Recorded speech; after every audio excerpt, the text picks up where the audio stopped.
Hello बच्चों, let's see this question. Two sides of a rhombus ABCD are parallel to the lines yx plus 2 and y is equal to 7x plus 3 if the diagonal of the rhombus intersect 8.12 and the vertex A is on the y-axis then vertex A can be. तो यहाँ पर बोला हुआ है कि आपके पास एक rhombus है. ठीक है. रोम्बस कैसा होता है? आपका रोम्बस इस टाइप का होता है जिसकी चारों जो है लाइन साइड्स वो इक्वल हो. ठीक है, इस टाइप से. ओके. तो ये है आपका रोम्बस और लेट ये आपका ABCD. ठीक है. अब बोला हुआ है कि two side of rhombus ABCD are parallel to the line. इन लाइन के पैरेलल है. ठीक है, दो साइड्स. तो और if the diagonal of the rhombus intersect 8.1/2.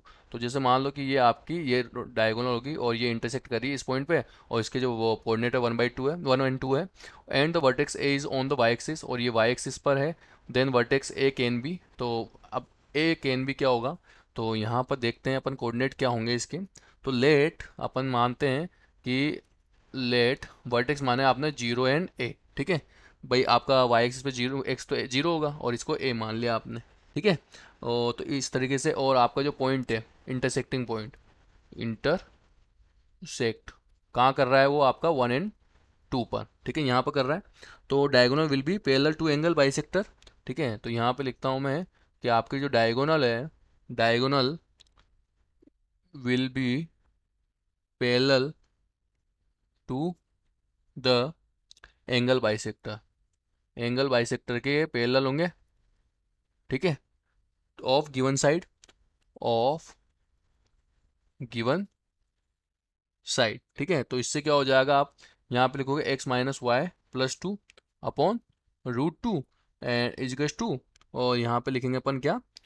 7x - y + 2 sorry +3 और अपॉन √2 विद 5. ठीक है, इस तरीके से अपन इसको लिख देंगे. ओके. यहाँ पे ये अपन ने लिख दिया. तो जब यहाँ पे सोल्व करोगे आप तो ये 5√5 √x है. तो इसको सोल्व कर रहे हैं अपन आगे. तो ये हो जाएगा आपके पास 5x = 5y + 10. ठीक है. और = इसको सोल्व करने पर और ये हो जाएगा आपके पास, इसको लिख देंगे अपन कि प्लस माइनस और 7x यहाँ पे प्लस माइनस लिखेंगे 7x - y + 3. ठीक है भाई, रूट से रूट कट जाएगा ना यहाँ पे, इसलिए 5 से ये इधर चल जाएगा. ठीक है, यहाँ से ये लिखा आपने और इसको मैं लिख दूंगा यहाँ पर कि 2x + 4y. ओके. +4y - 7 = 0 और यहाँ से जो स्लोप है m1 = क्या हो जाएगी? -1/2. ठीक है, ये आपके पास वैल्यू आ जाएगी. ऐसे इसको देखूंगा तो यहाँ पे लिखूंगा 12x - 6y + 13 = 0. ठीक है, और यहाँ से जो है आपकी m2 आ जाएगी आपके पास 2. ठीक है. अब क्या करता हूँ कि let the diagonal of the diagonal be parallel to j to 2x + 4y - 7.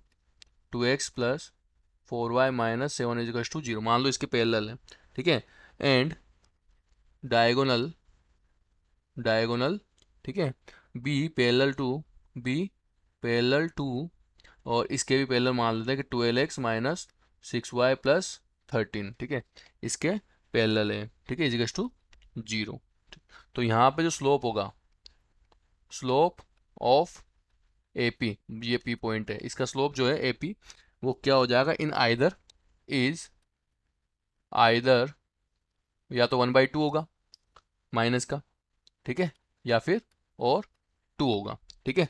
तो जब इसको सोल्व करेंगे अपन तो 2 - a अपॉन भाई ये 2 और इसके पॉइंट क्या मान रहे हैं? 0 और a. तो y2 - y1 2 - a अपॉन 1 - 0 = क्या मानो इसको? 2. तो यहाँ से जब मैं इसको सोल्व करूँगा तो जो है a की जो वैल्यू आएगी, ठीक है, a की वैल्यू क्या जाएगी? 0. ठीक है भाई, 2 - a अपॉन 1 तो इधर 1 चल गया और a की वैल्यू क्या हो जाएगी आपके पास? इधर आके उठ के तो 0 आ जाएगी वैल्यू. ठीक है, तो ये आ गया आपके पास वैल्यू.